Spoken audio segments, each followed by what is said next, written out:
Hello and welcome to the Top Step. I am Reese Ashmore. And I am Stuart Brown. Welcome, welcome, welcome.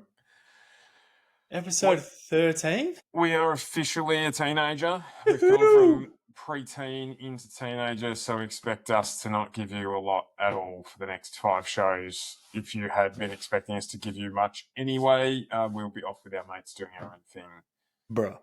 Will be my only response. Skibbity, toilet, Sigma, whatever the hell all that means. Hopefully I didn't just On- offend a whole heap of people because I don't know what any of that means. On that note, I think Oh, mate, it is definitely time to crack that note and get straight into the show. We are first episode. We're back to back episodes coming up for you with triple header in Europe. The cars made it across the narrow sea, albeit they all get freighted by planes, but they made it there, and we had an exciting Imola race, which is something that you can't always say, of course, about Imola.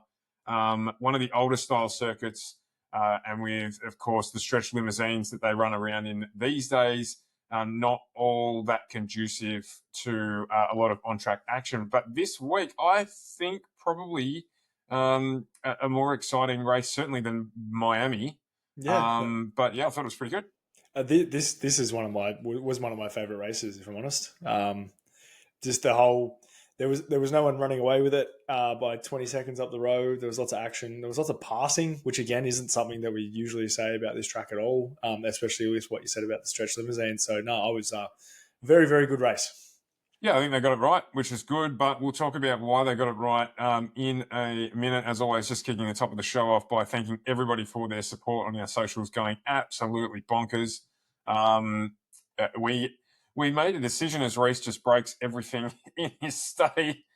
We made a decision that we're going to focus on TikTok as well as obviously YouTube. So if you do follow us on YouTube, or you're listening on YouTube or Spotify or wherever you are listening to it, jump across to our TikTok at the Top Step and have a gander. Plus, hit that follow button because we're trying to get to 1,000 so we can do a live stream on TikTok. We think that'll be a good one, and we can get everyone along.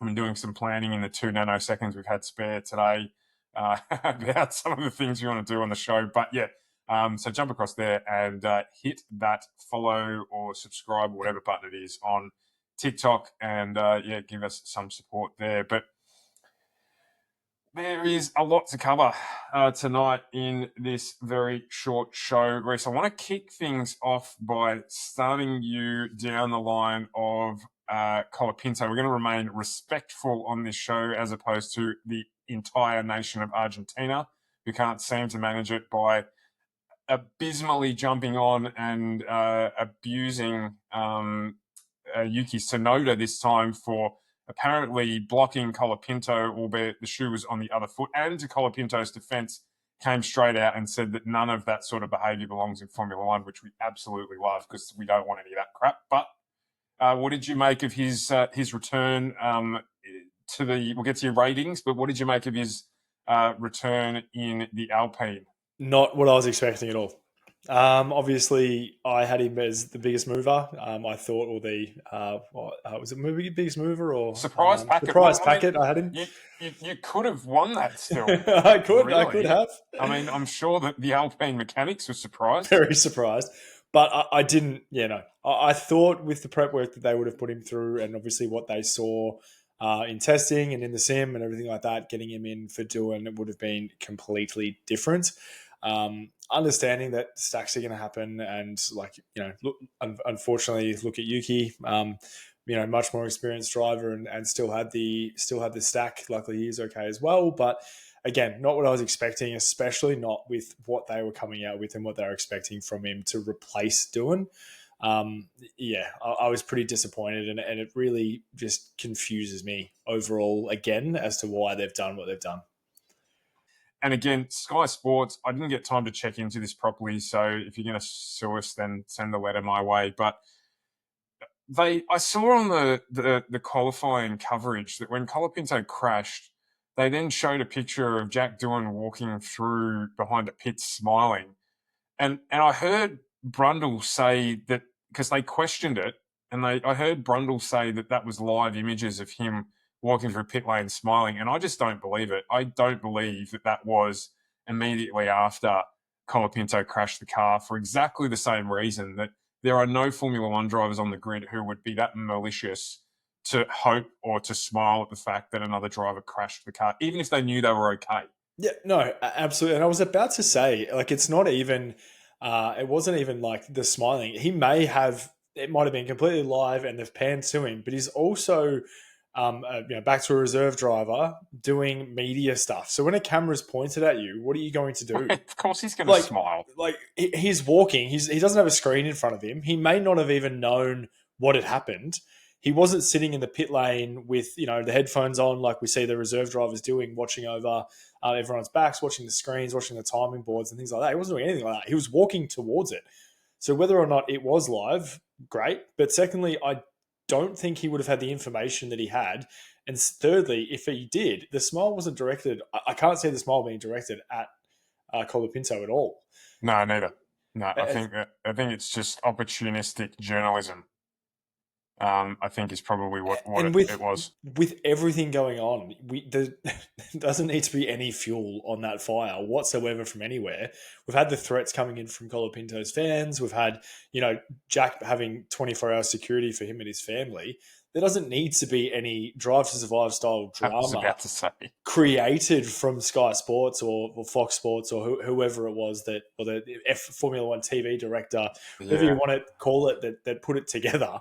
There doesn't need to be any more wood on that fire. We just need to move on. I was about to say Drive to Survive and the fact that we'll get called out for, it's got not Sky Sports and whomever else, blah, blah, blah, blah. You know the point we're making. It's not good journalism or whatever you want to call it. It's shithousery.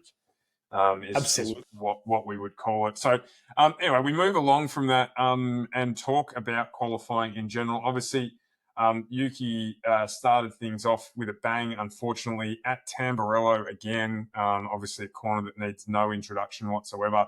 And, I mean, credit to the FIA and the safety improvements and things they do at the track.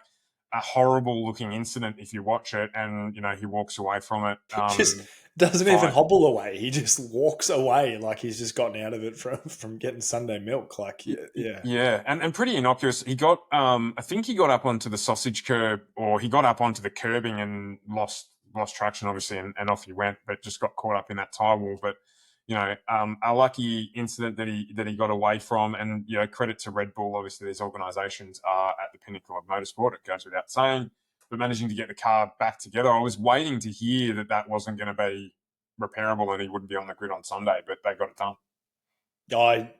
I was expecting. I wasn't expecting them to deliver the car they did on Sunday for him. That's for sure.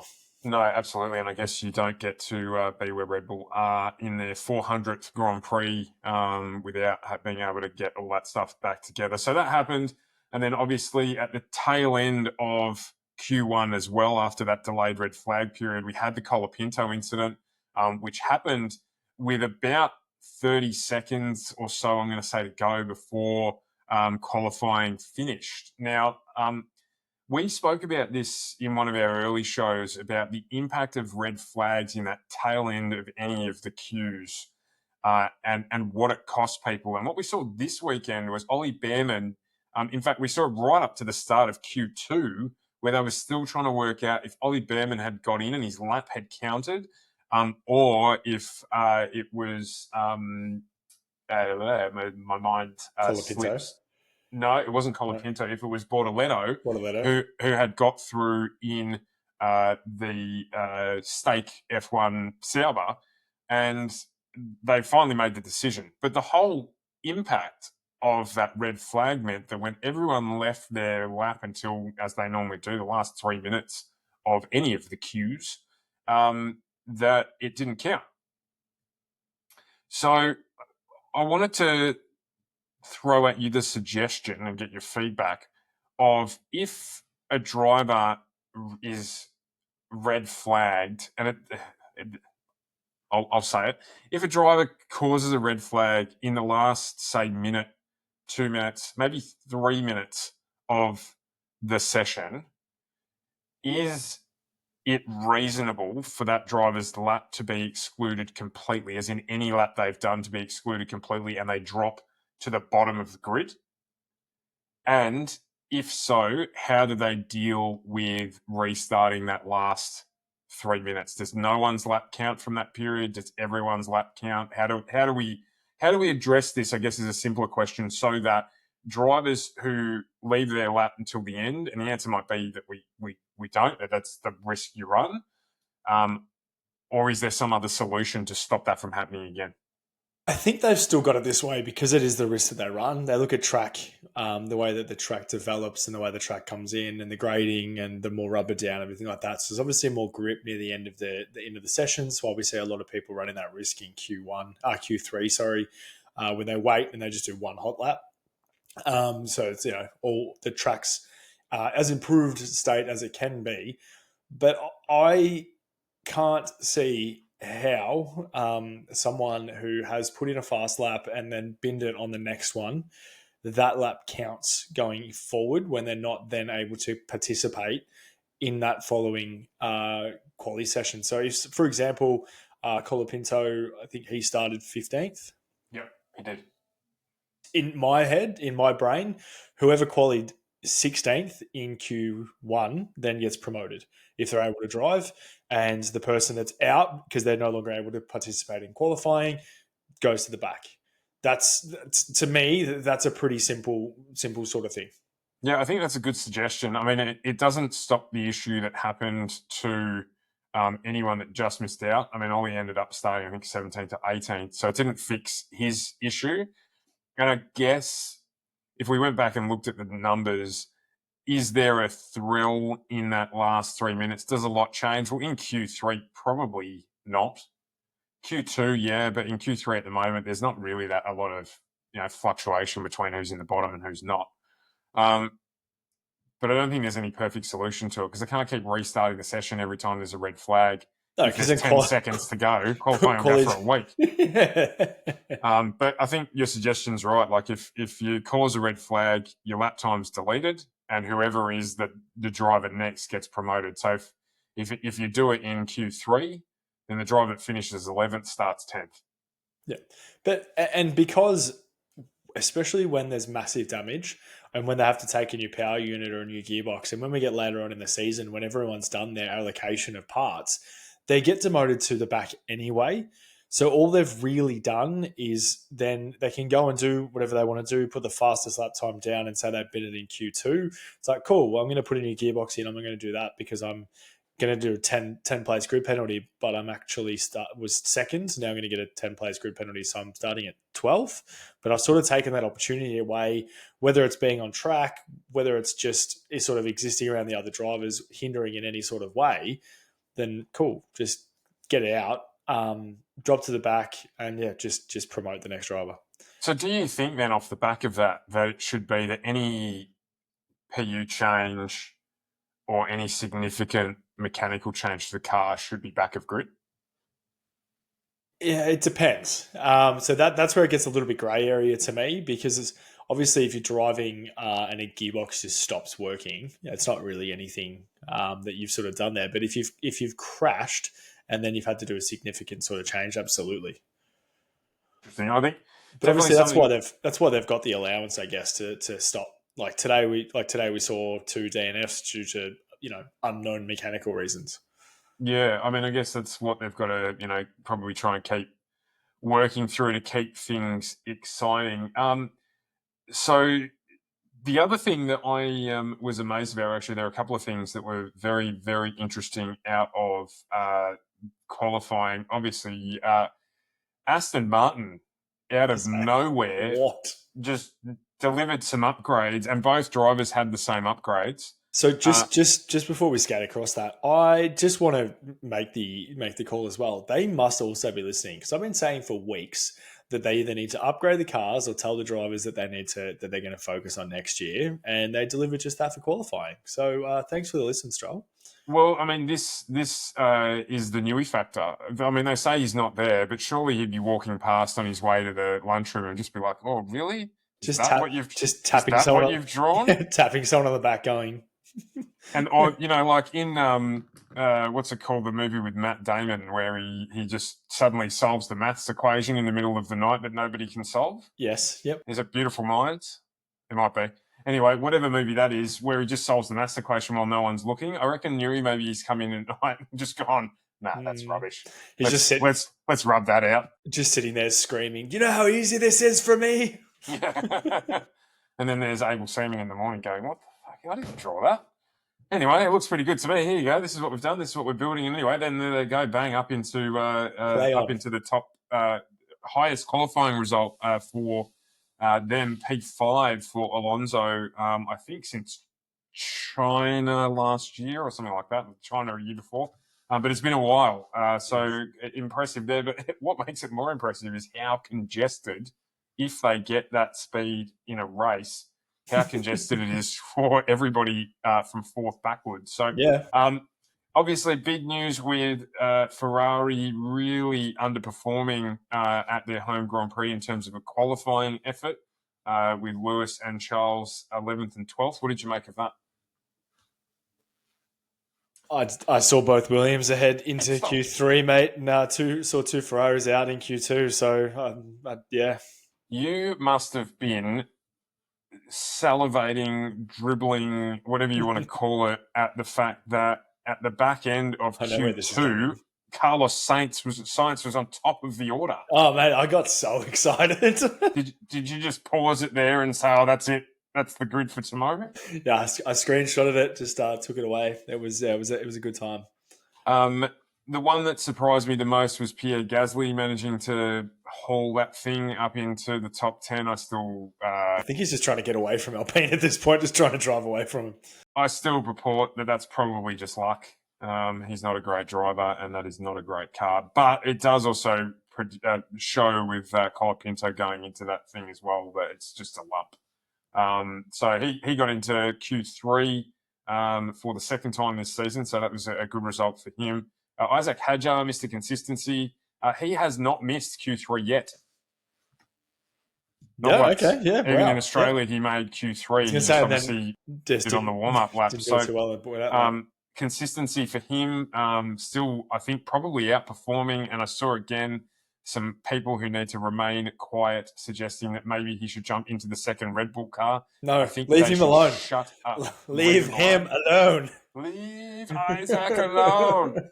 Because he's doing a great job. Stroll, of course, and Alonso, we've just spoken about them. So Stroll continuing to dribble his way around the Formula One paddock.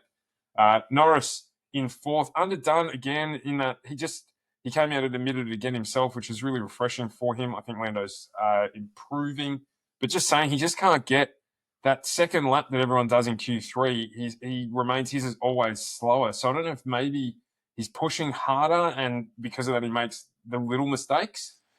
I think he's overdriving the car. I honestly think he's overdriving the car because his race pace is phenomenal and his race consistency has come tenfold. I think he still has that mentality, like the mental side of it, where he's like, oh, I need to push, where he doesn't. He just needs to go do exactly what he did the lap before with better conditions, less fuel, grippier tires, and just do the same thing again. And he'll find those, 5 and 6/10 like the others do, because they don't really change their lines too much. They just get a better run into a couple of the corners, and then the rest is pretty much the same. Yeah, we're looking at it. Oscar improved by nearly a second between Q1 and Q3. Max almost the same. George actually by over a second between Q1 and Q3.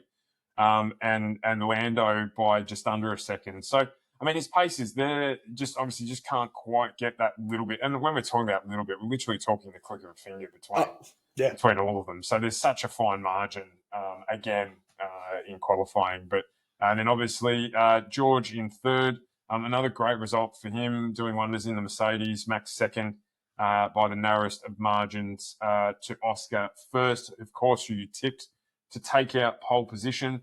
And I think in terms of the surprise packets, I may actually have pipped you because I did put Gasly as my surprise packet, and he qualified P10. So His race performance was pretty average, so I may lose that one, but we'll get to that now. So qualifying, tires. Oh, The the Aston Martins run the medium. mediums. While everyone else was running this C6 soft, which is... And I may be wrong, but I think in Q3 they ran a used medium. Mhm. Credit to Pirelli for introducing that C6 product to this race, because I think without the tyre change-up, it may have been a boring Imola race, but because of it, it wasn't. So we'll touch on that a little bit when we get to talking about Monaco coming this week in terms of trying to make things a little more exciting. We get to the race, and both Max and Lando, to me, look like they struggled a little bit off the start, a little bit bogged down, and because they both did it, George got a really good start, but obviously had nowhere to go, being boxed in on the inside. And I think then Max made probably the pass of the season, one of the pass of the season, because there were a couple of awesome ones in Australia and stuff like that as well. But that won him the race. Turn one, turn two. That was, and this is crazy to say, but that was Piastri-esque on Lewis Hamilton in Australia and the back streets, like at the unusual spot, the speed, I'm here, go for it. It was. I actually watched it back several times today from different angles. It was phenomenal. Yeah, absolutely. And we spoke about it last week too. We were a little bit concerned that we might have another turn one incident. But no, I think Max just like, no, see ya. Yeah, and I mean, Oscar admitted as well that he probably braked a little early. Well, ask George. He knows. Yeah, well, and that's the thing. George was complaining about him not going fast enough when he was right behind him, but he's got the aero advantage, and I don't know. I mean, I can imagine that Oscar was sitting there, only at 50% throttle in the start line. So it's just, he got a better start, but he had nowhere to go. He was just having a whinge like he does. So, but one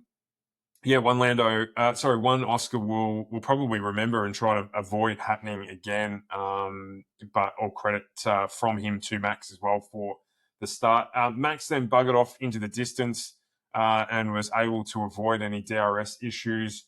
And in terms of impressive starts, Lando Norris. Very, very much so. So he managed to make pretty swift work of George and get up into P3 before we got to the first of the safety cars. So we did have that virtual safety car, which allowed some pit lane action to happen. So I think before that we had Piastri pitting. We did just before that. Just before that virtual safety car, we had Piastri pitting, which put him all out of sorts because no one followed. No, and that's true. He pitted the earliest and then just missed the benefit of that virtual safety car. Of course, Esteban Ocon pitted first and then on lap one. Lap one because he had car issues. What you were talking about is, lap 13, Oscar Piastri pitted and no one followed him at all. So then Lando and Max all managed to get in with that virtual safety car. So he missed out big time there, and that obviously put him back and really impacted on his race. Similar thing could be said for the Aston Martins as well, who both pitted early, and for Colapinto as well, who actually pitted just before the virtual safety car came out. So didn't get the benefit of it there with that. Because a long pit lane transition, though. Yeah, big time. Massive. I think it was like 28 seconds. Mm-hmm. I think I was saying it said 28 seconds, which is a huge, especially a big difference from last week as well. It was 10 seconds longer than last week. Yeah, which is huge, especially in a track that didn't have the gaps that they were pulling last week. But watching Piastri drive back through the grid was crazy. We talk about this place being hard to pass. I don't think he actually got stuck behind anyone. And it wasn't like they were just giving him room. Like there was a few overtakes and a few things that he just sort of went for, and just made it work and made it stick. And it was really, really great, really good to see. I did enjoy Christian Horner coming out and saying that Yuki's now, helping out with them focusing solely on Max Verstappen taking out the Drivers' World Championship by holding up one of the contestants for, a lap. Yes. Yuki doing his best to defend against Oscar, which I didn't see any of that. No, and I said to you today, I don't know if obviously the radio transmission was late onto the stream, onto the broadcast, but they said, "Oh, okay, Yuki, Piastri coming up behind you. That's his races with Max. Try and hold him up." And then I blinked, and Piastri was past him. And the same goes for Hadjar as well. I wasn't sure if they maybe go on, hey, send a, I don't know they use phones, but send a text to Visa Cash App and said, hey, can you guys hold up Piastri for us? And the same thing, he made light work of Hadjar as well, and Hadjar was moving. So yeah. Yeah, it wasn't quite what they all suggested that it might be No. might be for mine. But so we had that, and then obviously there was another safety car late in the race when when Kimi Antonelli's car expired. Antonelli's car just turned off. And they had to get that off, which was a 6 or 7 lap safety period. After which, or during which, there was a flurry of pit lane activity, except again for Oscar, who stayed out on old tyres in front of Lando, but still behind Max after pit stops were taken. So get to the end of the race. Obviously, we know Max won, but I just wanted to then again, the groundhog came out and had something to say about the fact that McLaren are showing effectively that they're weak because they aren't making decisions about which driver should do what and who they're supporting. Now, they've come out with papaya rules. We know that for a while now. I want to get your thoughts, though, around the decision. So Oscar, old tyres, Lando, brand new tyres, Max right there, and the let him race approach that they took to this race, knowing that Lando was going to get past Oscar, was it the right decision, or should they have said, hey, look, we know, but... or why didn't they? Well, I know why they didn't pit him. But so what do you think about that? Do you think that they should have made a choice, or do you reckon let him race? I think today was. I think if they had have pulled that today, they would have had to then change what they're doing for the rest of the season. I actually respect Zach Brown a lot for not saying, "Hey, look, we need to switch or we need to do it earlier." He knew that it was coming, and looking at the pace Max had, I don't think that they were that late on with I think it was a 12 lap sprint, let's say, to the end. The Red Bull on fresh tyres, Lando on fresh tyres, I think Max had it in the bag, even if he was there with him. Having one DRS zone, not a lot of overtaking, I think that they probably, doing what they did was probably the best move as a team, because I don't think safely they would have been able to catch up to Max without risking everything. Like without Lando going to the wall sort of thing, trying to catch him. So I think, the result that they had, a second and a third, was probably in what they were going to get today. Looking at the pace Max had, the consistency that Max had, and the way that he was off in the distance after the restart, even if Lando was right behind him, I don't think they would have got that result. And if they had to change that decision today, they would have had to then have that decision for the rest, and I think that would have created more issues for them later on at the pointier end of the season. Yeah, I think that's a fair summary of it. To be fair, a fair summary of it. To be fair, it definitely would have created. I think bigger picture creates some issues down the track, big time. So yeah, let them run. Particularly as you said, they probably had an inkling that they weren't going to get anything more than second and third. Yeah, it's just who was going to be second and third. Like, I mean, whatever. Yeah, correct. So, yeah. And it didn't take too long for Lando to get past Oscar. And to be honest, I don't think he was hindering him too much at all. If anything, he was giving him DRS and helping him move along. So he came from a long way back, and they got through that chicane together quite nicely. Tight, very, very tight. Like all of the mechanics would have been watching that. But yeah, no, I think that they did the right thing. Tight but close enough to make it work. The finishing order then, we had obviously Max, Lando, and Oscar as your top three. Ferrari ended up recovering some of their weekend to finish fourth and sixth, albeit the Tifosi are probably squashing the tomatoes tonight. It's probably not a bad result for them with the person that I think we're all extremely happy for, which is Alexander Albon, who finished in fifth, taking home another 10 points for Williams. Certainly team of the season so far for me. Can we just touch on that real quick? That Albon finishing fifth, and obviously Leclerc in sixth. Do you think that Leclerc should have given Albon that position back? 100%. Okay, yep. Yeah, 100% I do. So it was about the exit out of the pit lane and the line. And so the reason I say 100% is because if George finished 2 seconds behind Charles, and Carlos finished 3 seconds behind Charles, Hajo was 4 seconds behind. So it would have ended up going from a sixth to a ninth or maybe a 10th place. Yeah, if he had got a 5-second penalty for forcing Albon off or something. What it meant was that he could keep going and try and fight. Obviously, he couldn't in the end. He finished nearly 4 seconds behind him, but it meant he could go on with the race and really limit the damage. It was 2 points lost rather than 8 points lost. So I don't think it's the worst decision that they made when it was that close together. If it was clear cut, then fair enough. Don't give it back. Wait for the decision. You don't want to roll the dice to lose 6 points, especially when they're not up, like they're not points ahead, or they don't really have any to spare. Is it as obvious as when Red Bull should have told Max to give the spots back earlier in the season? No, it wasn't, but it was line ball, so make the call early, which they did, unusually for Ferrari. They made the call early and I think saved him from dropping down to probably 10th. To be honest as well, though, Albon was going to get him. Even after being off in the gravel trap, he was right behind him in a matter of seconds.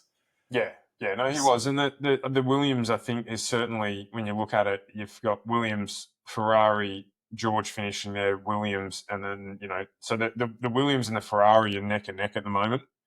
The Mercedes in the results, George finishing 7th is probably the outlier out of the final top 10. Isaac finished 9th. And I've got to say, impressive from Yuki to get back into 10th, just punching out Hulkenberg in after that restart and getting back into the points. I was screaming at the TV at that point. Yeah, I figured you would have been. I've been super critical of Yuki. So, you've got to give credit where credit's due to come from pit lane. He didn't just start last. He started in pit lane. And to get to 10th is a really good result. Massive, yeah, and a point for the team. So carrying that to the and the double points finishes for Red Bull have been so far and few between that that's his second one. That's more than Carlos. That's more than Sergio. Pardon? Sergio. Thank you. More than Sergio, my moment blanket play.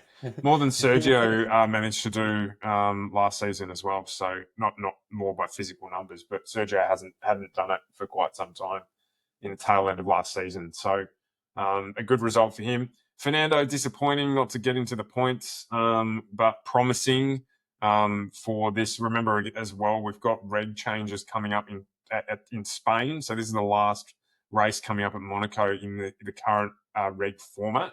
So who knows what's going to happen there? Yeah, to see both of them up 5th and 8th in quality, it's a really good sign. And we're talking about people getting lucky, like Hamilton getting lucky in pit stops and things like that. I think Alonso and Stroll both got unlucky. Yeah, they got punished from it. Yeah, they very much did. They went really early because they were on used. I think I didn't see, so don't quote me if I'm sorry. Quote me, tell me if I'm wrong, but I didn't see if they actually started on mediums as well. So they would have run out of fresh medium tyres for the race. They only got 2 sets. Yeah, because they've run them in quality when everyone else was running softs. So yeah, so they had to pit early, which showed, and obviously that hurt them with the safety car. So yep, your mate Nico 12th. Probably still not a bad result given that car. No, absolutely not. Making up 5 spots too. Like he started in 17th, so making up 5 spots. Gasly 13th, Lawson 14th. They were calling out today that half Schumacher guy that we spoke about. He should probably not stop saying anything. Said that Liam won't see out the season in that car. I don't really see any reason at this stage as to why he wouldn't. But what do I know? Who are they going to put in there? Well, Like, there's an up and comer in the F2 that they reckon will run in there. I will grab his name in a moment, but I don't see why he would be replaced at this stage. Hang on, I've got it right here. No, I don't. No, because the branding on the bloody F2 cars is ridiculous. I think it's, is it Beganovic? I'm not too sure. Anyway, I can't see why they wouldn't. They've put a lot of eggs in his basket. I can't see why they wouldn't pursue that to see how far they can go with him. Yeah, neither do I. So anyway, he's come out and said that, but I don't think it was the worst weekend for Lawson.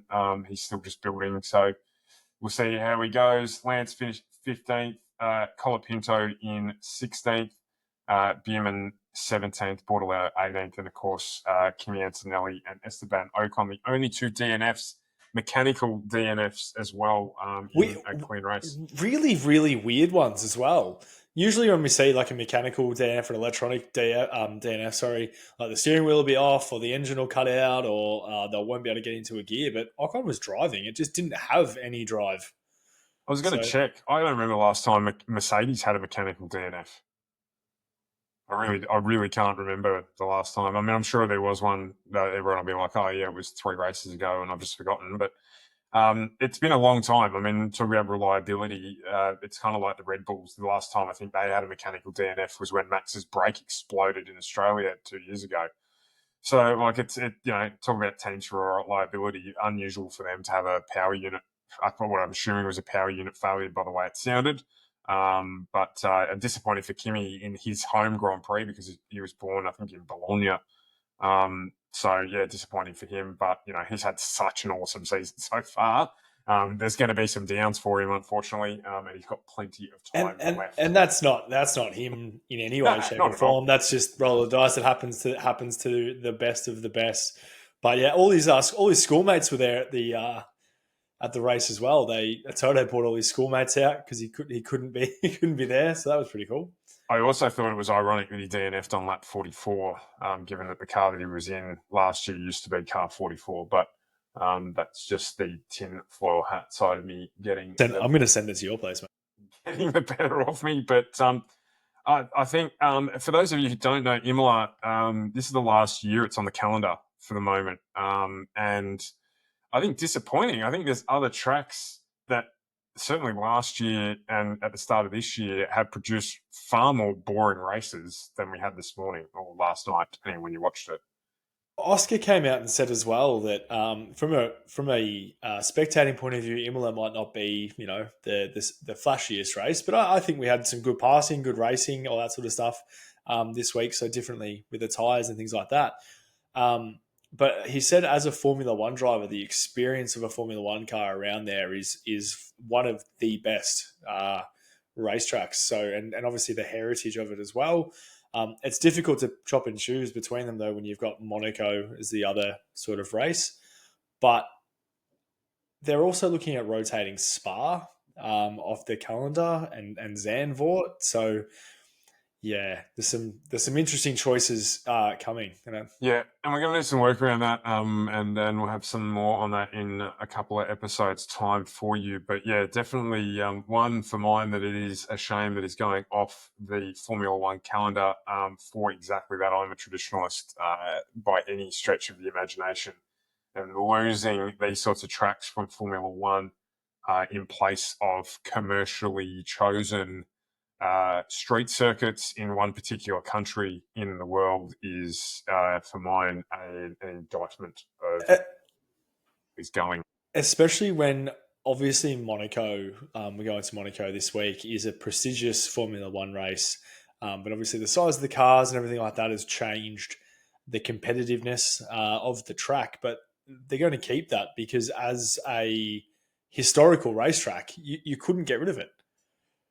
Yeah, and I think probably out of all the historical racetracks that deserve to be gotten rid of, it's at the top of the list. That's what I'm saying. Like if you're So gonna keep Monaco with the idea of it's a heritage race, then cool. Imola stands in that same sort of bucket.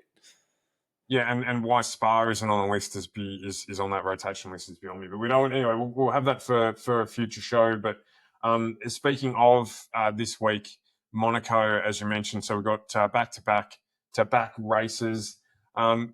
The tyre success, we'll call it, at Imola, is that something that we need to see at Monza? Oh, I hope.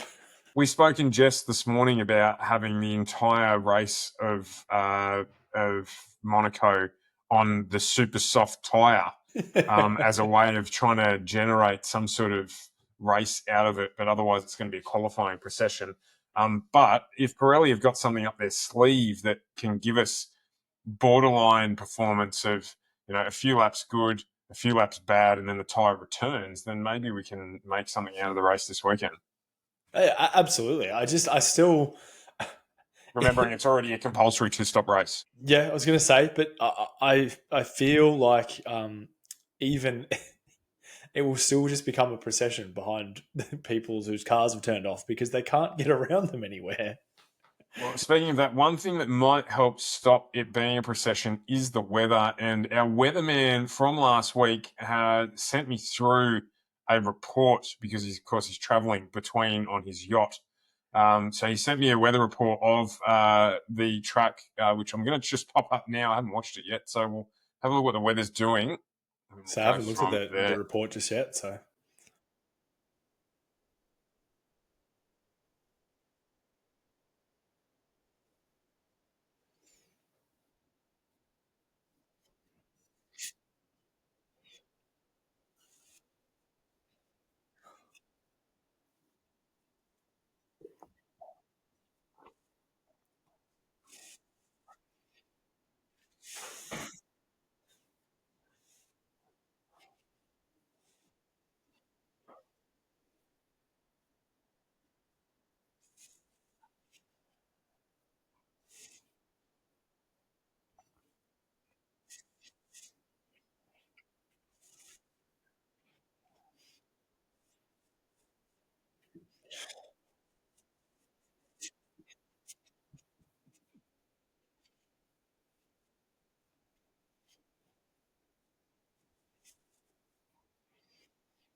I didn't realise he was a poet as well. There was some alliteration in there. There was simile. There was hyperbole. There was everything. It was fantastic. He seems pretty up and about it. So I think certainly does. The weather might play a bit into this week. Well, he makes a good point. I mean, red flags we've just spoken about in qualifying, and of course, wet weather at Monaco, provided they don't just stop them from driving in the wet, means bravery will be rewarded. And driving on the ability to drive on ice skates will also be rewarded. Yeah, it looked fairly cold, the forecast there as well. It was, mid to high teens at best. So maybe, obviously there's not a lot to talk about Monaco, the track itself. But if it's going to be raining that much on Saturday, I wonder there's not going to be a lot of place. There's not going to be sun. It's not like it's 30 degrees and sunny the next day. So the track's still going to be quite damp. Well, and it's more rubber as well. Like it won't be rubbered up. There aren't a lot of support races at Monaco. So yeah, it may not rubber up. So you might see that the track improves throughout the race itself, given how wet it's going to be on Saturday. But also, it means that we could get a situation where the grid is, back to front. easily could happen. And you're talking about, we were talking about it earlier on about the red flags and things like that. All it takes is, the guys that we see go out first, like the likes of the state team, they generally put in a lap pretty early, a banker lap. Haas, they put a banker lap in as well. And then if someone else bins it and red flags later or early later, then no one else has put in any higher laps. So Of course, and we did see last year at Monaco, of course, the race made famous by Max Verstappen saying that he should have brought his pillow. We did see the top 10 in qualifying be the outcome of the race. The top 10 did not change position or anything like that. But we also saw Sergio Perez not make it out of with the Haas Q1 cars. and then getting taken in or running into the Haas cars or having an incident with the Haas cars after turn 1. So, it's a race that can throw up some stuff at the start. And if we've got a grid that's heavily mixed based on the qualifying outcome, then it could actually be interesting. How they make passes, I don't know. But, pit strategy is going to be important. We did make comment as well about how slow some of the pit stops were, relatively slow, how slow some of the pit stops were at Imola. Yeah, mid 3 seconds was like the average. Yeah, and obviously McLaren had a couple of sticking wheel issues, so it's really sad that we're talking about hoping that some of that type of stuff happens to throw some action into the race. But maybe we'll be pleasantly surprised when we're back here doing this next Monday night that the race was a tad more exciting than we're expecting. I hope so, because as you know, my bedtime is roughly 4 hours before the race is going to start. So it better be exciting. Otherwise, I may have a nap in between, Max Verstappen style. Yeah, 100%. So we've got to get into two things before we close out the show, and we'll tie them together. One is your Reese's rate out of the Imola race, and we'll lead that straight into our predictions for Monaco. So let's have a run through if we can, and we will. I've just lost my run sheet here. I'll let you go for it. Starting off, if you want to work from reverse grid order from the final grid, so from the results, let's take it from there, shall we? So we'll start off with Esteban Ocon. Yeah, Ocon, I've got as a 5. Didn't really do an awful lot for me. Kimi, I've got, unfortunately, was another DNF, but I got him into 7. Was one of his tougher races, but still showed true to his consistent form. From there, we do have Bortoleto in 18th, which again, I'm going to have some pretty of the same numbers because they were doing lots of things. Bortoleto, I've got as a 5. Bierman, I've also got as a 5. Then going to Colapinto, I also have as a 5.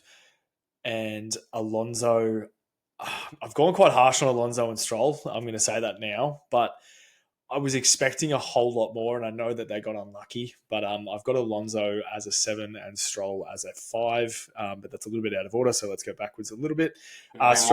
Stroll's a 5. Lawson, I do also have as a 5. Yeah, Gasly, I've got as a 7. I was pretty.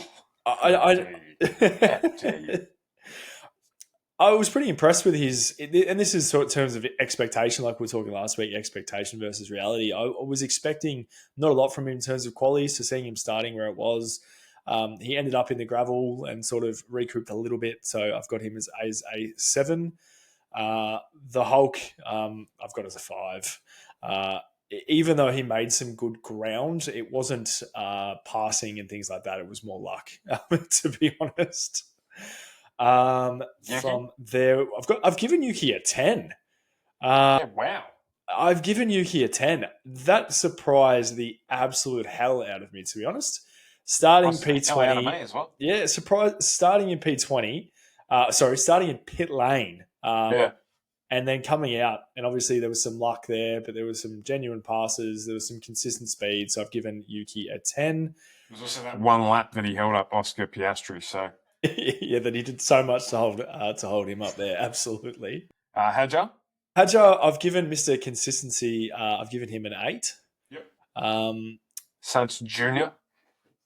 Science, I've given a 9. George, 9. I've given him a 9. So A 9. I was very impressed with Science. Far out. George, I've given a 7. Yeah. It was one of his, races, to be fair. Would have given him a 1 for complaining about being stuck behind Oscar. But anyway, yes. Charles Leclerc. Leclerc, I've given a 9 as well. You are far too generous. No, see, again, this Such is a kind-hearted spirit. Leclerc really. This is a second time that I've seen him just drive through stuff to make that sort of up. So he pitted early as well and sort of made his way through, did the same sort of thing as Oscar. So I think it was a really good drive from Leclerc. It's good sportsmanship from the team as well. So yeah, giving Leclerc a 9. Albon? 10. Absolute 10. Lewis? Hamilton, I have given an 8. Understanding he finished higher than Leclerc, but again, I think some of that was some luck and less driving and more fresh tyres and stuff like that. Yep. And then we got Oscar. Oh, wow. Yep, it's pretty loose this week, mate. I've gone off channel chat about this. Yeah, but again, his drive through the field after they pitted him early was great, and to see him back up there in third or in second, well, yeah, mate. He didn't lose any marks for his start. No, I don't think he did. I think I guess this is why it's called racing, not Stu slams him. Maybe we should do that as well. Then Stu roasts Reese. Stu slams him. Fair enough. I don't think it was his best drive of the season, so that's why I'm a bit surprised. And this is why I think I'm going to go to the letter grading as we spoke to last week. But that's a next week issue. I'll have a look at that because I've also rounded out. I think that's probably a good idea. Lando, I've given a 10, and Max, I've also given a 10. Lots of 10s and lots of 5s. Yeah, I'll agree with Lando. I think even Max probably not so much a 10. I mean, he had a really good restart and he had a really good race start, other than he just drove around in circles. But he also got some good speed, which was nice to see out of the Red Bull as well. Okay, fair enough. We had you had a point for Oscar for pole. I got a point for Max as race winner. Biggest mover, you had the Hulk. I had Alonso. Mine, I'm only getting it if you move backwards. I don't know who had the biggest move. Alonso went backwards. So yeah, well, the Hulk started 17th and finished 12th. So right, so the Hulk wins that. And surprise packet, I had Gasly. You had Colapinto. I think I probably got the Vickies on that one. Yes, as much as I hate to say it, particularly given that you gave him a bloody 8 or 9 or whatever you gave him. I gave him a 7. Unbelievable. I'm sure you said a higher number than that. No. All right. So then we've got, it's my pick this week. It is. I'm starting out with a coin toss. So surprise packet, I'm going to go with Alonso. Qualifying in the top 5. Okay. Yep. No. Okay. Yep. So, and yours? I think we need to give some more clarity around these so that they're not just what's the surprise. Surprise packet, Bortoletto makes it into Q3. That's a good call. That guy, he wasn't far off getting into Q2. Getting into Q. Yeah. Anyway, that's a good call. Biggest mover. I'm gonna go with. This is such a hard one because there's going to be no passing. I was going to say they're not going to be moving anywhere. I'm going to go with Lawson. Just because I don't know what he's going to move or where he's going to move to, but maybe he's going to move out of the seat. Yep, Lawson. And yourself? The Hulk. Yeah, I was going to say I can just tattle you that one in for the rest of the season. Pole position. I'm going to go with Max. I'm actually going to go with Lando. Lando, Lando, you reckon that racing in his hometown is going to do it for him? His hometown? Yeah, he lives in. Yeah, it is. He lives in Monaco. Okay. They all live in Monaco then. Other than it's his hometown. It's not his place of birth. That's what I mean. I was like, what are you talking about? But they all live in Monaco, other than Pierre Gasly, because the French don't have the same tax rules as Monacans do. Yeah, that doesn't surprise me. And I'm going to go with Max as the winner because no one's going to pass anyone. So, and what about yourself? Piastri. Beautiful. They're all there. So, obviously this weekend, coming up, the Monaco Grand Prix, a weekend of absolute extravagance, and the car racing will be on too. So, that's about it for this episode of The Top Step. I don't know if we've got much more to say after all that. No, absolutely not. Covered out.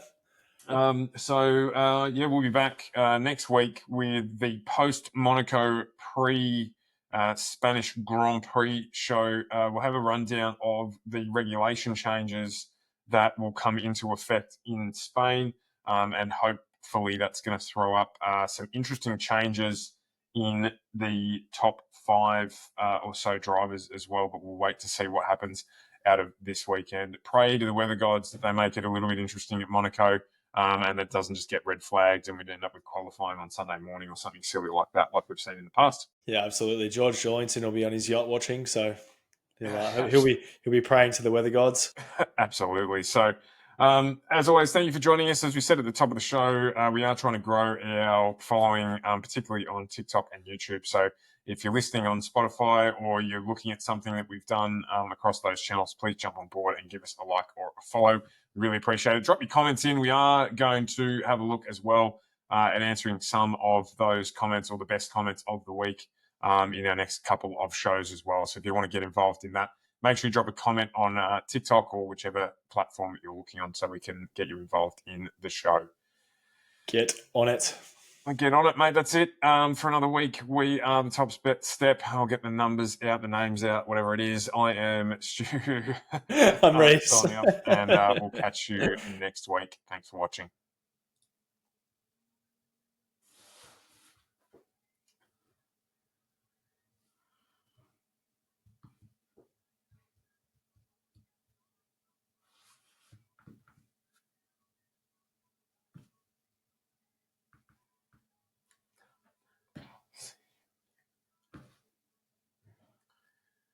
And we're